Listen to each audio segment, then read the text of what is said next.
What will we tell the Afghan refugees who just fled those schools for girls back in their home country?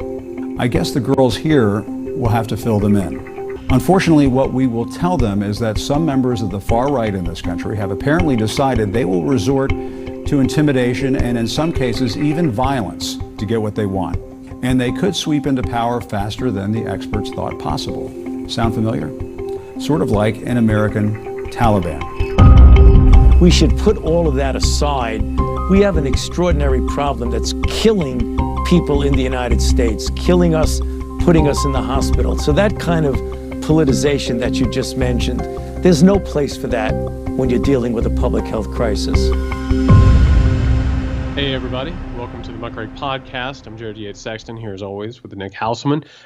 Quick note before we get to the business of the day. This Thursday, that is September 9th, we're going to be hosting a live show for our patrons at 7 p.m. Eastern. If you want to be a part of that and watch how the magic is made, you need to go to patreon.com/muckrakepodcast. Again, that will be this Thursday, September 9th at 7 p.m. Eastern. Come over and join us and hang out. Undoubtedly, Nick, we're going to be pissed off about something because these are days of rage. Are you mad as hell?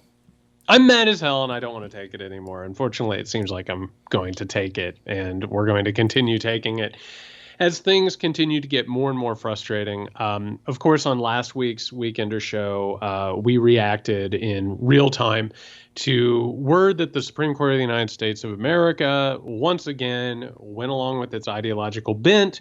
It allowed Texas to basically completely hollow out Roe v. Wade, which not only is going to happen in Texas, but is now going to happen in states around the country as they are following that lead. There are more and more efforts to disenfranchise people. And so what we're going to talk about today is not just that problem, but we're going to talk about just how screwed up our political system and political economy is, because we have a couple of articles that we need to talk about in the midst of all of this. Before we get into these, Nick, would you agree with me that we're in the middle of a political, social, existential crisis at the moment? Yeah, I mean, throw in medical, if that's the right word. Sure. And by the way, like, we're watching horrific reports. And as an educator, particularly a public educator, my heart has been destroyed lately to see one educator after another betrayed by people like Ron DeSantis, who are dying needlessly of coronavirus. Meanwhile, we're hearing about children who are dying in the middle of this. I would go so far as to say that this is a horror. Oh, how about all the footage we saw this past weekend of college football games? Did you see that? I mean, I went to Madison, and I was not like I was embarrassed or not, but it was 100,000 people packed in the stadium without a mask to be seen. And you can't. The only way I can imagine this is that it's going to make what we saw before in last year's case numbers just dwarf that now going forward. It's so terrible. And I had a weird thing this weekend. I had to run to the library doing research on this new book, and I had to run out and grab a couple books. And while I was going, so I live in a small college town that is absolutely libraries.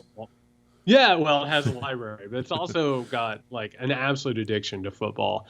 And I get it. Like, you're here to get the experience of going to college. You're excited to go hang out with your friends and tailgate. Meanwhile, people spend ungodly amounts of money on like RVs and all of these like equipment that they drag out. You literally, by watching the people and watching it unfurl, you would have thought that the pandemic was over. Right. Oh, absolutely. I mean, I think it is for younger people who are listening to certain other people. They feel like the worst case scenario is they get a little bit of a cold.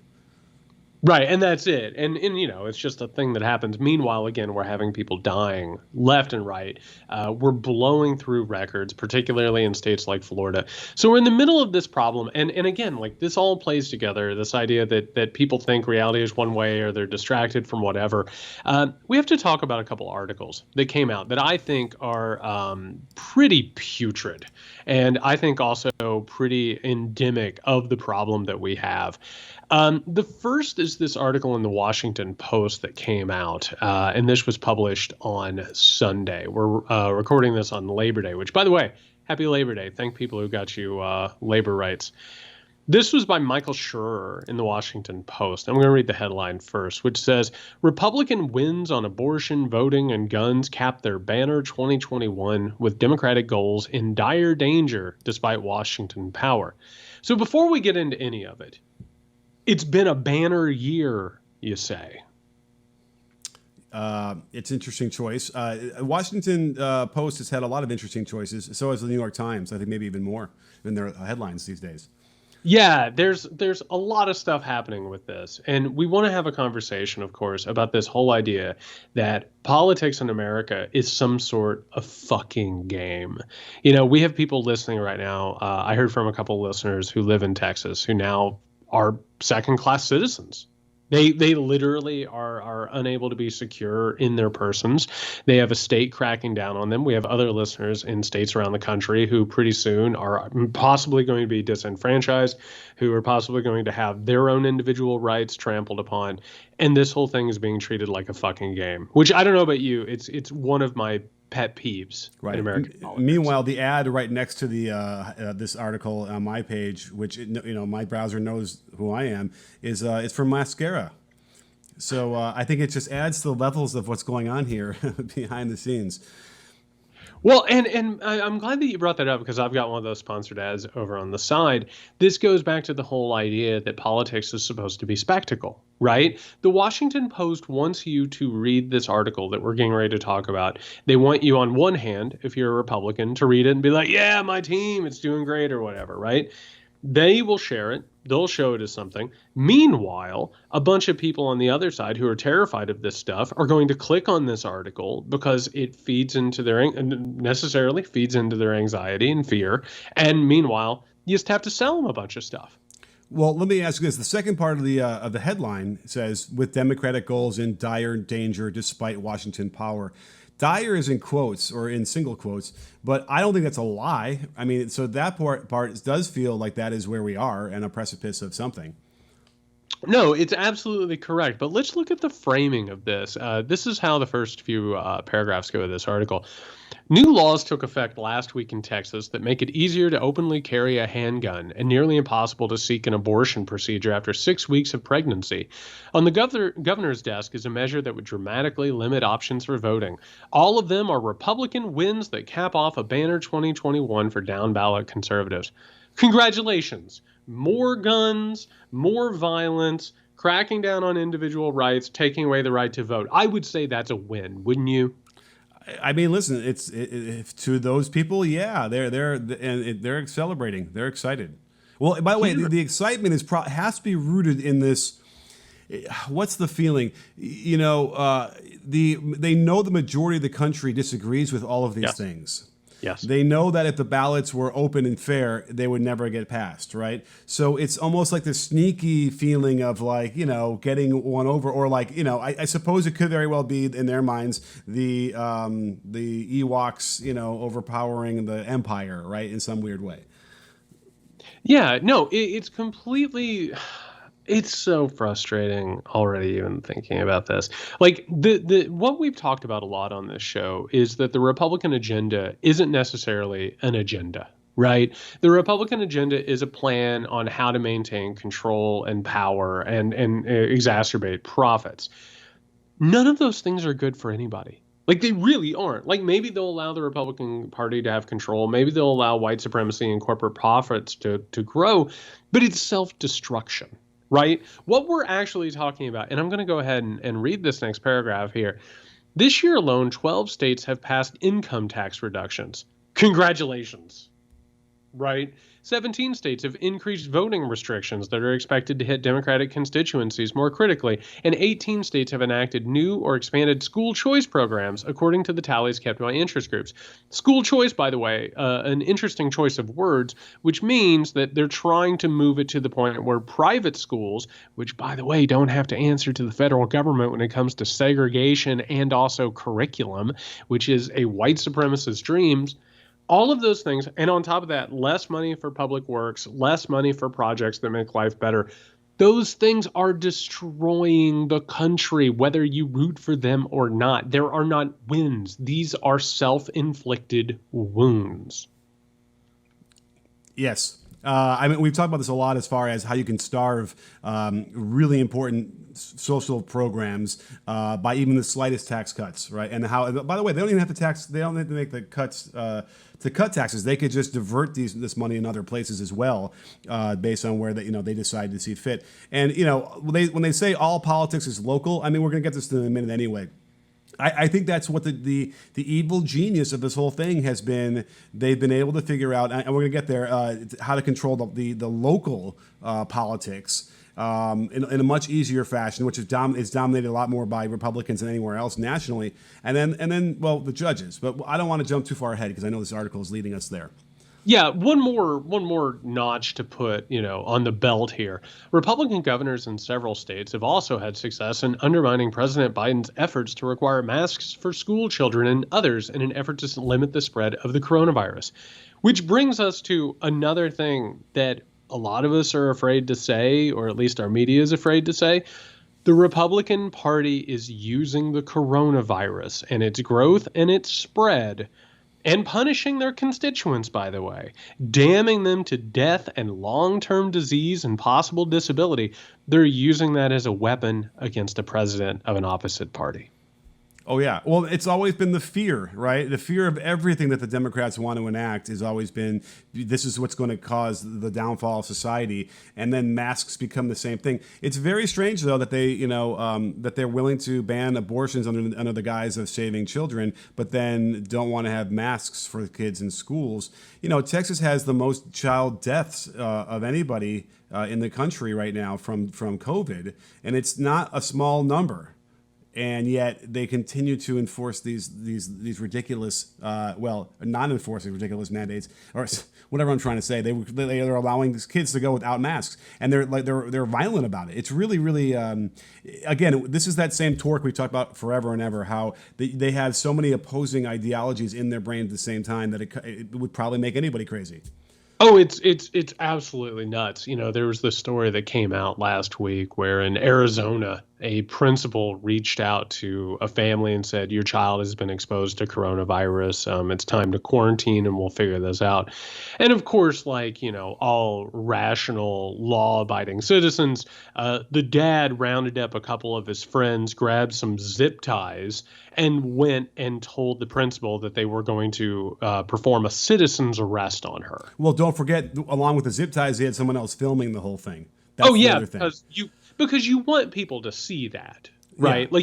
You want to put that out there because it shows, and this is true. This is what's happening at the heart of things like that. You want to show people that you're not fucking around. Everybody else talks a big game, but you're willing to go out and do it, right? Yeah. I mean, it's also performative. They this is going to get a lot of hits. I'm going to get a little bit famous. This is what I'm doing this for. Because it's a lot of times you might want to film these interactions because you want to protect yourself and make sure that if someone tries to accuse you of something, you can have the proof that you didn't do whatever they say. That is not this. This is some asshole father who's like, I'm just going to I'm going to go viral with this thing. I mean, that's what it felt like to me. Yeah, and I want to go ahead and I want to move the camera out at this point. Think about a political party doing this. And I'm talking about everything from limiting people's ability to vote, limiting people's ability to have autonomy with their own bodies, making sure that there's not enough money for social programs, social projects, can't make infrastructure work, education is being intentionally destroyed. Right? They're literally attempting to take money out of public schools in order to fund their own private academies where they can indoctrinate people. All of that you can hide behind political ideology, right? You can say, I believe in quote unquote small government. I believe in whatever. I want to talk about the fact that there's a political party that's like, yes, more children should die in the middle of this. It is so unbelievably I want to say callous, but that's not the word. You know what I mean? Mm-hmm. It's so grotesque that it's almost hard to wrap your head around. Well, I tweeted this out, and then you responded to me in a DM about it because I guess it came across your timeline. And you should always follow me. Can you hear me, SMH? But I mentioned that when you start to mix religion with democracy, it's the destruction of democracy. And I can't help but think that this is really mostly rooted in religion, where their faith in God is so, I guess, fervent that they will simply say it's God's will. He'll either protect me and I won't get it, or if I get it, that's his will and I'll die and oh well. Like, that's sort of where I think a lot of the people are coming from, and you could, weigh in on this even better than I can. Well, there's a lot of weird ass mindset in all of this. So on one hand, I talked about this. God, how long has this pandemic been going on now? It's going to be 2 years before you know it. Before it's all said and done. I had a good time. I came back from seeing all the people going to this football game, and I came back and then promptly read about, I believe it's the Mu variant. MU is the new, it's the new anti-vaccine strain that's coming out, which is just you gotta love it. You gotta love living in this circumstance. But I wrote about this going back to the first Easter after everything was starting to fall apart, and how Trump was talking about reopening the country. And I was talking about how, like, the evangelical right wing looks at this thing and they're like, well, if it kills us, we get to go to heaven. And it's God's will, and we get to choose. And on top of that, like, I'm sure God will use this how he wants to use it. And some of the people who die are sinful or deserve to die. I mean, it's the old Pat Robertson. Oh, there was an earthquake in X. Well, that must be because they sinned, right? That whole mindset. And in this case, I think you're right. It's an apocalyptic mindset, because I want to read this next part, which, oh, man, I tell you what, Nick, every time I come across this guy's name, I love it. Democrats may control the elected levers of power in Washington after a remarkable 3-year run in which they took back the House, reclaimed the Senate, and evicted Donald Trump from the White House. But the battle over the future direction of the country remains wide open. By focusing on state and judicial power, Republicans are enjoying something of a provincial policy renaissance. Choice words, by the way, a provincial policy renaissance. Sounds great, doesn't it? It's got the Stephen Miller alliteration going on there. And you know what? I love any time that we can laud a political party for killing people and call it a renaissance. I think that's fantastic. We're really on this precipice, this knife's edge, and each party goes, if I just push a little bit harder, I can control politics for the next 20 years, said conservative activist Grover Norquist. Nick, do you know Grover? Do you know the story of old Grover? He always pops up in these things, and so yeah. I mean, I certainly know who he is, and I'm kind of looking up his age, because it seems like he shouldn't be around anymore, right? He's like, but I bet you he's like 60. Yeah, he's 64. In my mind, he's like 90, but he's only 64. Grover started young, and to go ahead and get people, and Grover is one of these people who, like, helped set up this current system that we're even talking about right now. Grover Norquist was this sort of online, like, conservative presence, and he spearheaded this idea among the Republican Party, which was, I'll have all members of the Republican Party take an oath. And the oath basically was that they would not raise taxes. And in this way, Grover Norquist exercised this outsized power on his part to hold Republicans to never, ever compromise on anything that could possibly ever raise taxes, even in the worst situation, even as the government is falling apart, even as infrastructure, education, healthcare, all of it start to absolutely collapse. And the entire point was, this goes back to a lot of what we've talked about, which is the expectation of performing these ideas, of staying ideologically pure. And in that way, Grover Norquist, who basically was like, I don't know, a celebrated type of blogger asshole, eventually came to control almost the entirety of the Republican Party in that way. You know what's really ironic you bring him up this way is because I was just thinking about this yesterday. George H.W. doesn't win re-election, primarily because he had said, I will not raise taxes, and he did, as he should. And he was smart that he needed to do it. And that's rooted in what Grover Norquist was doing. But the other idea I had, just because, we're about to be on 9/11, and we're all kind of going through all these documentaries, and we're sort of reflecting on what that means, and the root of that turns from, goes from the Soviets in Afghanistan all the way through. So I was thinking, on the precipice of democracy winning, right? The Soviet Union had collapsed in 1992 when he's running, and this is a chance for, Pax Americana to be completely taken over, and this asshole HW loses. Like, how bad of a president do you have to be to lose that election? Of course, it was Clinton of all people, but like, I was just thinking about that. Like, that was his reign. That should have been 8 years of H.W. Bush. And like, I guess in some respects, we're lucky that didn't happen that way. Not to say that Clinton didn't continue some of the same policies anyway, but I was just reflecting on that. And it was like, how bad of a candidate you need to be to not be able to win a re-election in that, environment. Well, to put that in a historical context, and we can bring that around to what Norquist is saying and what this article is talking about. In one of these situations, like with Bush, Clinton was able to unseat Bush not just because of the tax comment, and that certainly played a role in it, but on top of that, Clinton actually sort of ran to the right of George H.W. Bush. We talk about this, and just to keep everybody on the same page, Clinton and these people within the Democratic Party, a guy now by the name of Al Fromm, they started pushing the idea that the Democratic Party had to move to the right. They had to embrace Reaganism and neoliberalism and this idea that the market is the way that the country should work and the world would work a lot better if it was based on markets and all of these types of things, where meanwhile Clinton was like, I'm going to go after welfare, I'm going to cut social programs, things like that. He actually ran to the right of H.W. Bush in that regard, while putting like a human face on it. And in that case, that mindset that Norquist did, where he says, we're talking about the next 20 years, right? We're talking about 2 generations, more or less. The idea that right now is a battle over the next 20 years. The Republican Party thought someone like a Bill Clinton, who should have been their dream, you know what I mean? Like somebody on the quote unquote left that they could work with and enact a thing. And he continually reached across the aisle. Tell me if that sounds familiar, right? So he continually reached across the aisle, and they were like, oh, if he has too many victories, if America gets better under him, if anything happens under him, we can kiss the next 20 years goodbye. So what do we have to do? So automatically, the best hardball, the best strategy, right, is to undermine the president of the United States of America, eschew consensus, which is what was taking place, and to engage in conspiracy theories and fear mongering and tell everybody, oh, he's a lefty socialist. He's going to betray the country. He's going to hand you over the New World Order. He's going to take your guns. He's going to throw you in camps.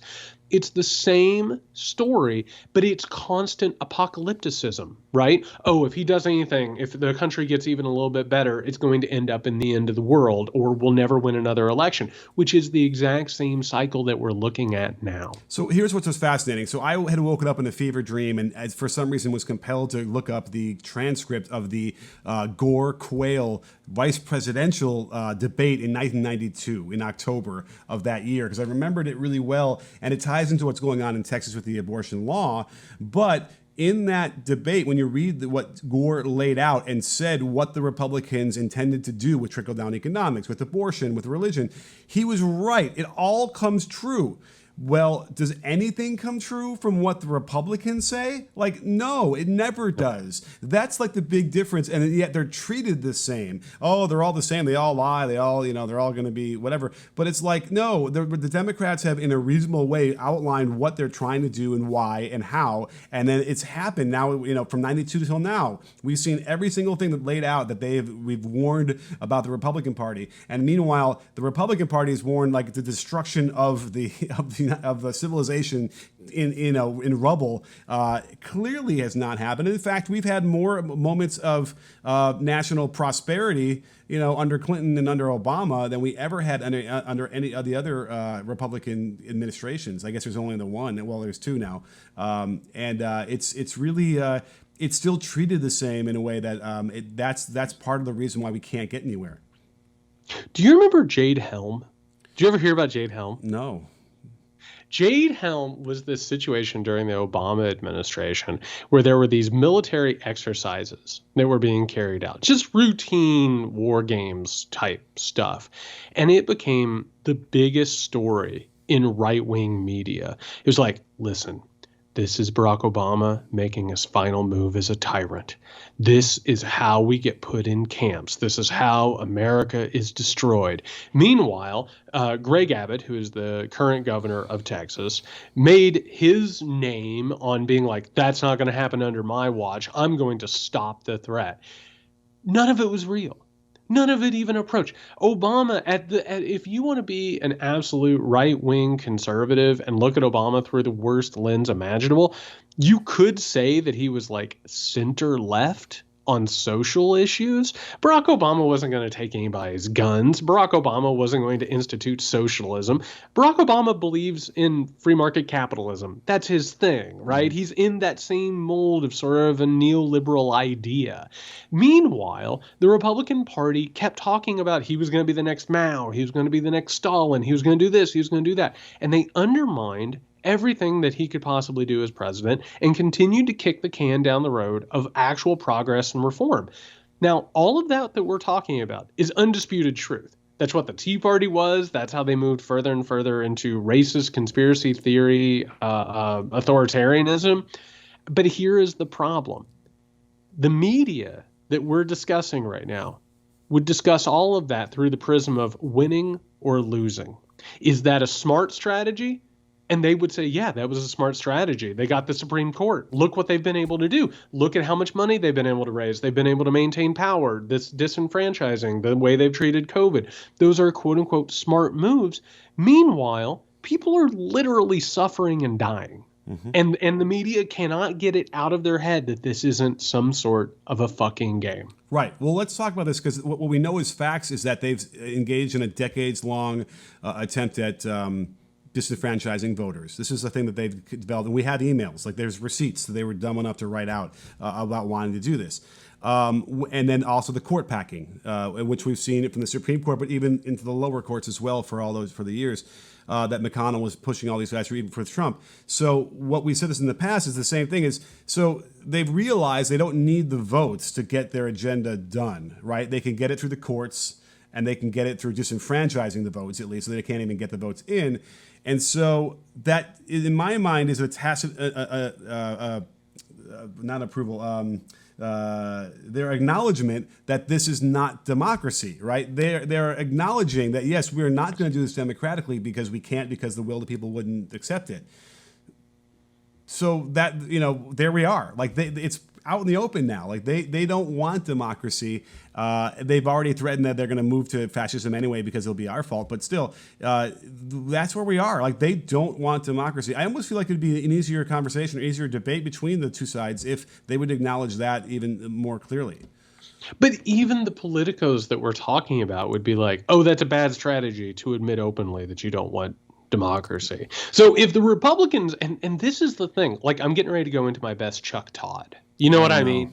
Because it's like, honestly, when we're talking about these people, these status quoers who, even as things get potentially worse, they're like, this is really interesting. What's happening here is really fascinating, these movements that we're watching. And what it is it's recreating a Washington, D.C. cocktail party, which is where Democrats, Republicans, independents, media members, journalists, they all get into a room. And by the way, that's not even the end of it. There's editors, publishers. You know what I'm talking about? It's like the entire complex of the idea of politics. It's all of the actors who engage in this back and forth, and then they drink and hang out with each other when the cameras are off. The whole point of this is that somebody like a Chuck Todd, even as Republicans are trying to overthrow abortion rights, they're trying to overthrow voting rights, they're trying to destroy education, healthcare, all these things, they'd be like, ooh, I wonder if this is going to work. Let's check out the polls. Let's see how people are feeling about this. What messaging is working? What messaging isn't working? Oh, the Democrats, they just haven't been able to play the same type of hardball that the Republicans have played. And what does hardball mean when they say it? It means destroying democratic institutions. Oh, yeah. It means literally playing outside of the lines of the established system of government and society that we've decided on. And we can't forget school boards. School boards, the other thing is that's the other, most in a vacuum, children as they grow up are usually like progressive and they're going to be, more liberal than their adults, unless they're taught from the at birth to not believe those things, right? And so that's the other diabolical genius that they uncovered as a way to change curriculum and also harass these school boards to so much of a degree where they're going to end up, everyone's going to quit. And it was reported on September 2nd when I was on Twitter watching this, Zoe Tillman was saying where did it go? So one of these tweets was like, yeah, people are now quitting school boards. Yep. The threats in their lives and their families, they're doxing them, and it's not worth it. I don't blame them. I do not blame regular, normal people who want to just be a part of a school board to help kids would get out of there. And then what's left? Who is left to take those positions? And that's what's so scary about it, because that's what changes things for a lot longer than 20 years. So here's the problem. All of this conversation that we're having is DC politicos hanging out at these parties talking about things as if they don't have real consequences. Meanwhile, you have people who are being harassed, who are being stalked, who are being assaulted, who are being confronted. That principal in Arizona.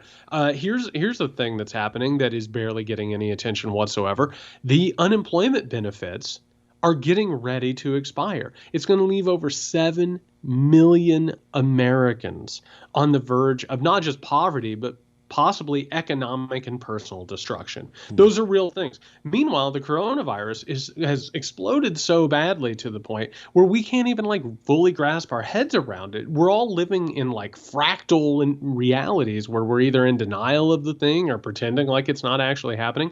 There are real world consequences to this shit. People actually suffer while people are like, oh, that's a great move by the Republicans. Let's see how that plays out.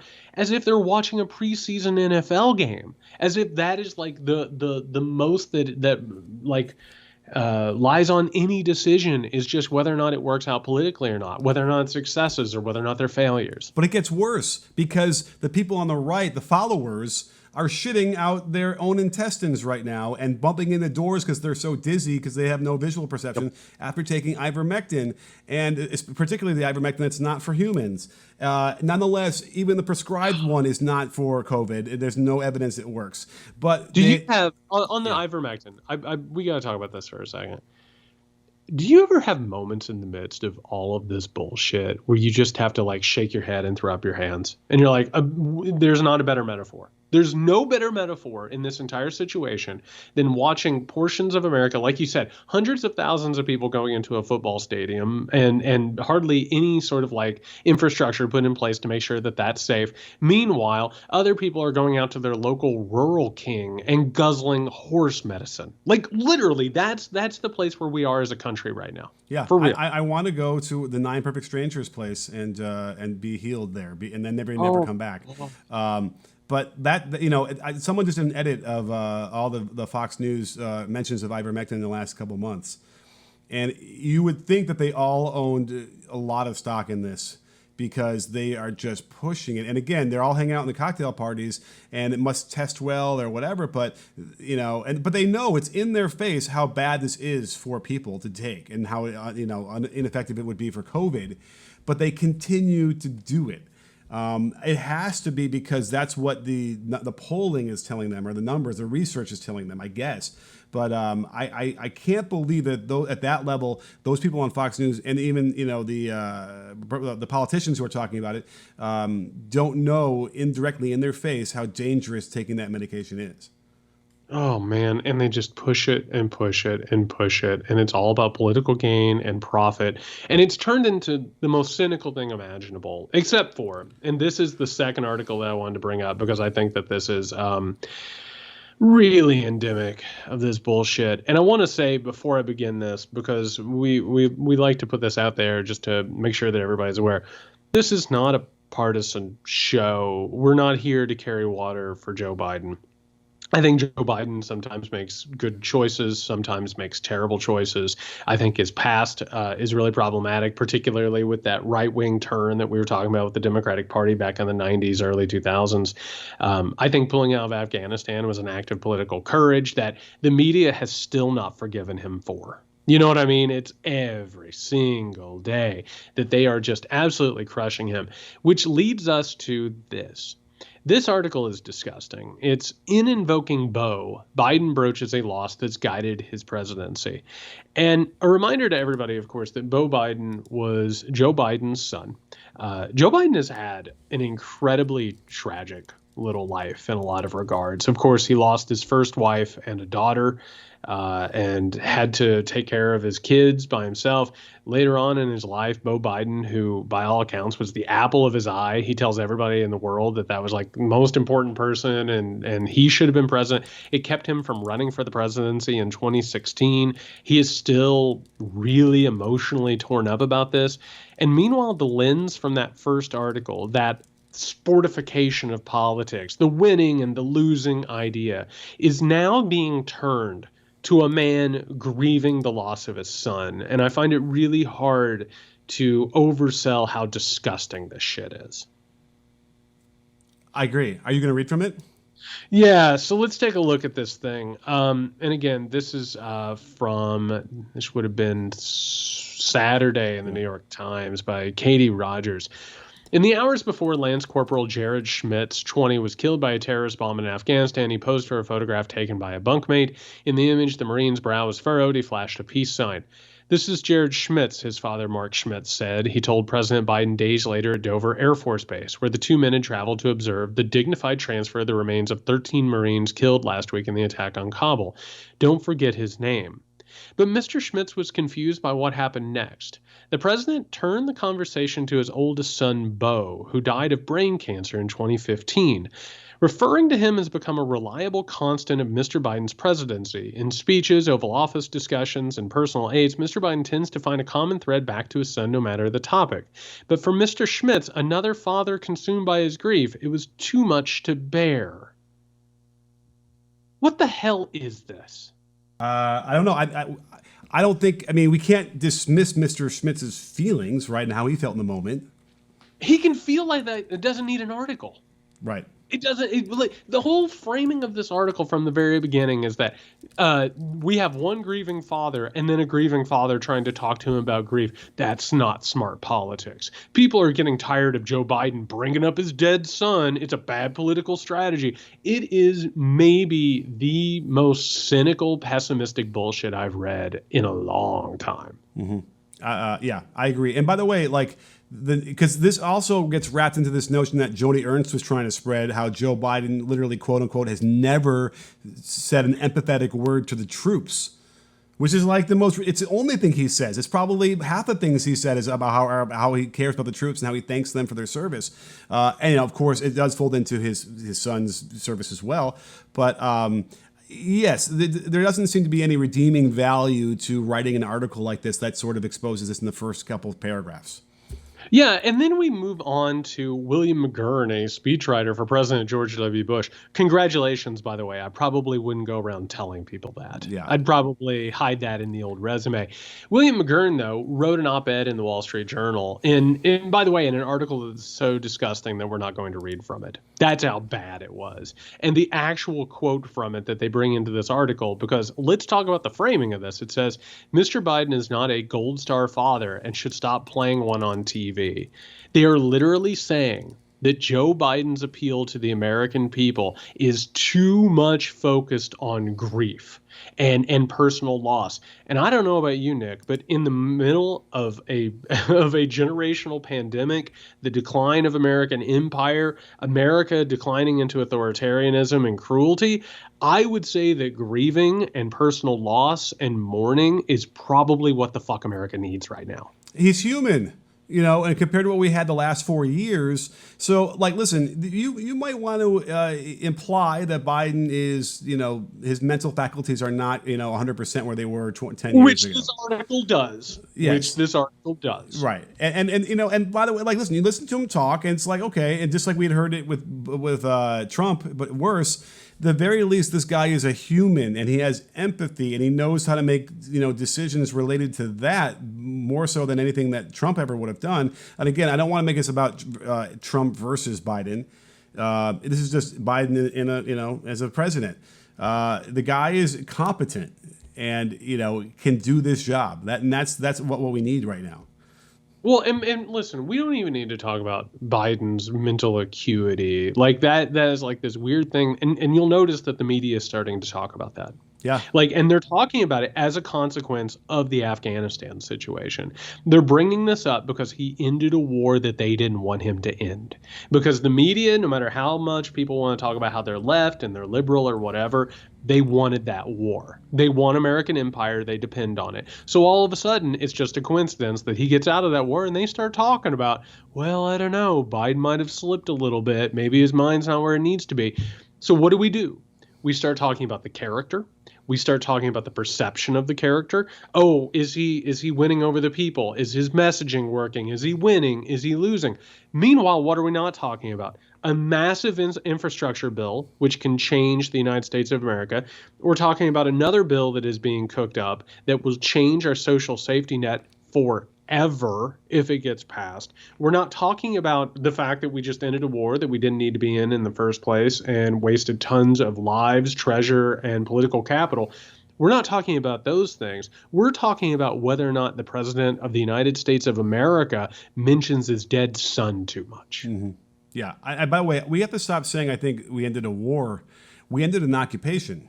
Yep. Right. That wasn't a war. That was just a bunch of people, trying to secure a country for 20 years. Well, actually, we'll give them what? We'll give them the first year and a half of the war on terror. But then the last, 17 and a half, 18 years, whatever that is it was just occupation. That's all that was. By the way, when's Iraq? Iraq was supposed to pull out too. Do you know that? They were supposed to pull out there was reports in June that by the end of the year, we're going to be completely out, just like we did that in Afghanistan. Well, guess what? You think that's going to happen now? I mean, my God. And the whole point of this that people aren't really talking about is Biden's kids served in all of this. Like, It wasn't necessarily that he's thinking about Beau when he's doing it. He had a kid who was over there who got to witness this stuff, right? He had heard 2 kids, yeah. Yeah, firsthand, like what happened here. And so as a result, like, he doesn't believe in this war. He didn't believe in the wars back when he was in the Obama administration. It was a major source of tension between him and the military. In this case, he made a decision he wanted to end it, which was the right decision. It was ugly. And now all of a sudden, because he went against what the media wanted, what neoliberals want, what empire builders want, all of a sudden now we have to talk about whether or not Joe Biden's mental acuity is what it used to be. We have to start talking about how he's, quote unquote, making people feel uncomfortable. It's absolute absurdity, the reality these people are living in. Well, it also makes me look at like the timing of all these different things as well. Now, they probably couldn't control necessarily the Supreme Court's ruling on this abortion case, but the timing tends to be sometimes a little bit strange to me too, like how they're able to make these things happen right when they need them to happen. We know that Trump used to hip pocket different issues and then pull them out when he needed to change the narrative of whatever. And so, it's clearly a tactic that is used. And you have to be careful because that's when you start looking at the midterms and then the 2024 election is, they're saving things too, right? They're going to save things that they're going to use to attack Biden, and you have to be ready for those or get ahead of the game. I can't even imagine what those are going to be, but it's probably going to be pretty horrible, only because we now know why Trump never wanted to run against Biden. Like Biden he has a similar quality. Things don't stick to him too much, and he's that older white guy that people can handle and can stomach. So that's the big question is, how is that going to affect him going forward? But you nailed it. You nailed it right there, which is going into 2022 and 2024. The media has now signaled to the Republican Party. And again, it's all of these people at cocktail parties, right? It's all of these and this is why it's like after January 6th, after the big lie was propagated, it's why all the Republicans kept going on all the shows. They're all friends. They think this is a game. They're just part of a political class, and none of this has anything to do with them. They don't have to worry about health care. They don't have to worry about poverty. They don't have to worry about being thrown out of their houses. They're above it, right? They have class solidarity. You know what I mean? Like, they may fight about like what happens and what doesn't happen, but at the end of the day, it's just a lark. It's just a hobby. It's a way to make money at this point. But that's what the tax thing is. They actually believe in, right? Right. Oh, yeah. That's the one thing that they actually do believe in, right? And there's a reason that for the most part, the Republican Party, the Democratic Party, and the media class have all been in agreement. It's been a consensus. And when we move outside of the consensus, right, when all of a sudden you'll notice that when the media actually went after Trump, as opposed to just him being like rude and boorish, they would go after him for like a trade war with China. Right? It was when all of a sudden you started fucking around with the economy. Yeah. Yeah, right? And with Biden, all of a sudden it's because he pulls out of Afghanistan. So now all of a sudden you're seeing the media is going to be receptive for when the Republican Party starts pushing for the redemption of empire, right? They start talking about Biden dropping the ball with Afghanistan. And there's at least a segment of the media that is now going to be ready to start dealing with the Republicans being like, wink, wink, nudge, nudge, Joe Biden, old Uncle Joe's not all there. Mm-hmm. So what we have actually found with all these people who hang out, compare notes, and do all of this, they're in conversation with each other. And even if the Republican appeal doesn't carry water, the media will help it carry water. You know what I mean? They'll amplify it. They'll give it plenty of time. They're creating narratives and stories. And in this case, they are coming together, and we are seeing how those two groups are starting to share a reality. The problem is that is the reality, and it's not going to change. Like, you know, politicians might change. They might be influenced by polls and by elections. The media, I don't think, will ever change the way they cover this thing, right? In whatever noble pursuit they might think that they're trying to do here or not. And remember, even though it might feel that way, like not everybody watches the same platforms.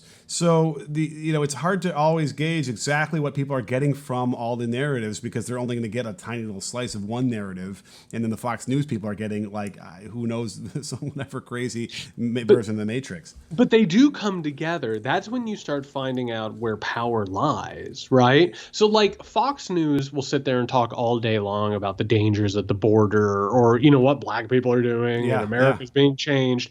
CNN, MSNBC are not going to talk about that. But CNN and MSNBC will talk about the decline of American empire. They'll talk about losing a war. They'll talk about, we betrayed people in Afghanistan. And that happens, by the way, at times of war. There's a reason why leading up to Afghanistan, leading up to the Iraq War, MSNBC, CNN, and Fox News were basically broadcasting the same stuff. Mm-hmm. When you start finding where those things conglomerate, you start to realize where actual power and consensus lie. And in this case, it's moving away from Biden. And we are moving now towards this idea of how are Republicans going to continue to gain power? I'm sorry, there are some in the media who care about a woman's right to choose. There's some in the media who care about whether, people are being thrown out of their houses. There's some in the media who care whether or not people are dying of coronavirus. But I'll tell you what else they care about. They care about power and they care about money. And so here's a situation where those things are coming together and amalgamating. Well, I'm glad that you mentioned that in terms of the domination of America across the world, because I'm watching this 9/11 documentary, and by the way, a lot of these are just kind of like whitewashing. This is the propaganda part, right? 20 years in after 9/11, we got to make sure that the next generation learns, quote unquote, learns about 9/11. And I got to tell you, the one I haven't watched yet is the one about like in the Situation Room. Did you see that one yet? Like the Bush's War Room. Yeah. And I'd rather go outside and beat myself with a hammer. Because I can already tell from what I can see in the little preview that it's all propaganda. But they did cut to in the one I was watching, which is a very cursory overview of the events in 4 parts. They have Colin Powell out there saying, you don't attack America like this and get away with it. And I wanted to have like an echo with get away with it because like cut to now and the Taliban are completely back in power. And I don't care if you want to say Al Qaeda and the Taliban are not the same. They are already making the connection in this documentary when the Taliban first take over and how they were so chummy with Al Qaeda, and that's why they're able to train and give them a safe haven. So they're trying to have it kind of both ways here, but it's like I gotta tell you, like they got away with it. If you look at it, 20 years later, they got what they wanted. And here we are. We're still 20 years later dealing with the exact same things, which, is the fever dream desire of Al Qaeda and the people who carried it out. It really, truly is. Like, we have reached a point where they they continue to spend all of our money. They continue to spend lives. They continue to push America towards militarism and jingoism and white supremacy. I mean, they got everything that they wanted in this regard. And meanwhile, we're still sleepwalking through this shit. Oh, by the way, we didn't even mention climate change until right now. Climate change isn't even coming up to these people. It flooded their apartments. It killed their neighbors. Yeah. The people who are writing this stuff, the people who are going on the news, their neighbors downstairs in the basement, right, where they can't afford anything above it, those people drowned. Right. And they've already moved on from that. And now they're talking about personality politics and quote unquote hardball. Oh, well, let me ask you this. Let's get back to the Al-Qaeda thing for one thing, because I have a question I've been meaning to ask you for a while. Do you believe that Al-Qaeda, their only concern about attacking America was because of the quote unquote infidels in their region? I.e., if the infidels leave, then they're not interested in attacking the U.S. anymore. Do you believe that really is the ideology they would adhere to? Let's just say if America pulled out of like Saudi Arabia. Well, I think that probably would have taken some of the pressure off, but it goes along with the same idea that we're talking about with the radicalization of the right in this country. They'll say it's because they're afraid of what's going to happen in the future, but the people who would do this stuff, the people who would carry out terrorist attacks, the people who would overthrow the ability for people to control their bodies or even be able to vote in elections, it's not always about that. It's about a desire for power.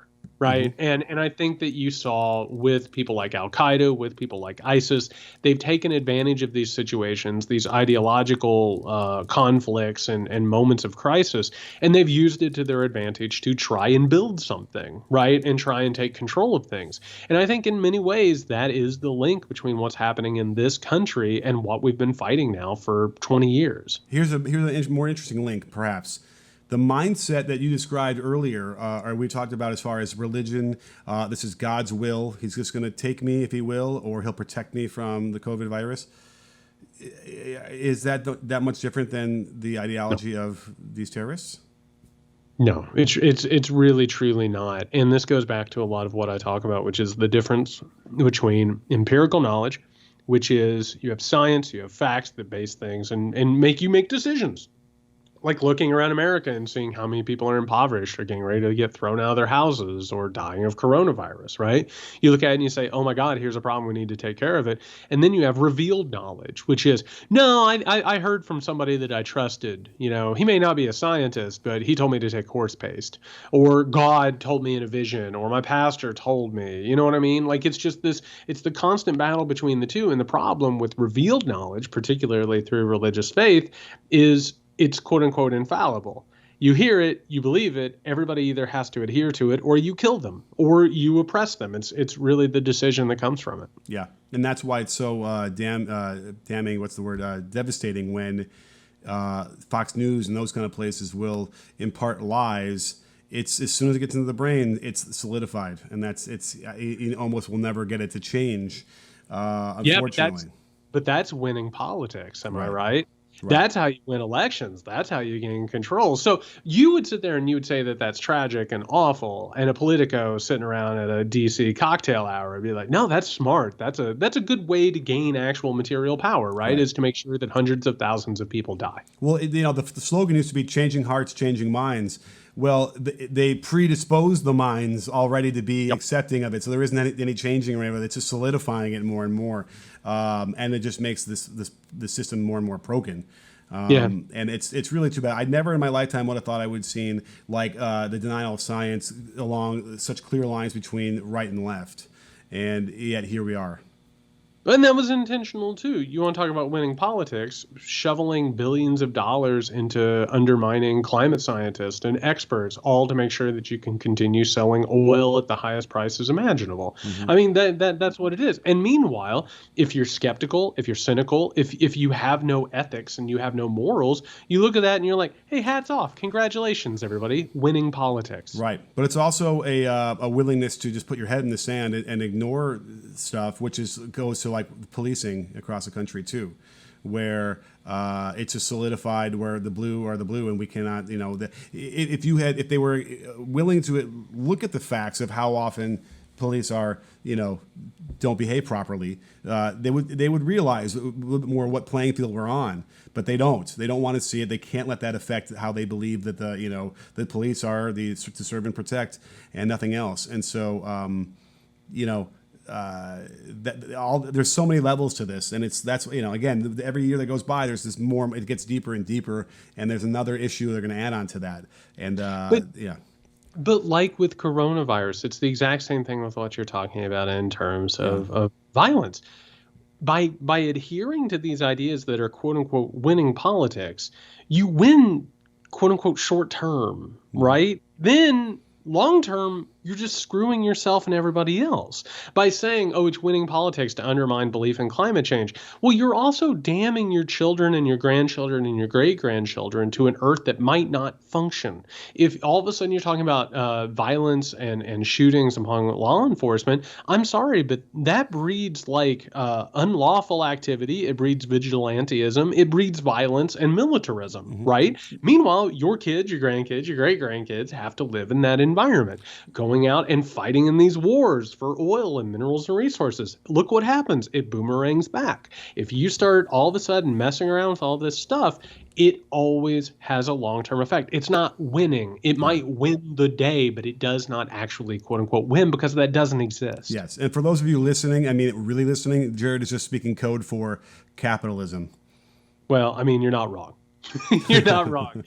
All right, everybody, we're going to come back. Like I said, we're going to have a live episode this Thursday, September 9th at 7 p.m. Eastern. If you want to be a part of that and gain additional content from us, all you got to do is go over to patreon.com/muckrakepodcast. We will post a link with that live show. We're looking forward to seeing everybody. We appreciate your support like you wouldn't believe.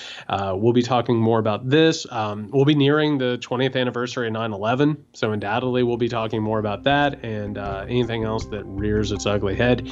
If you need us until then, you can find Nick at Can You Hear Me SMH. You can find me at JY Sexton. Be safe, everyone.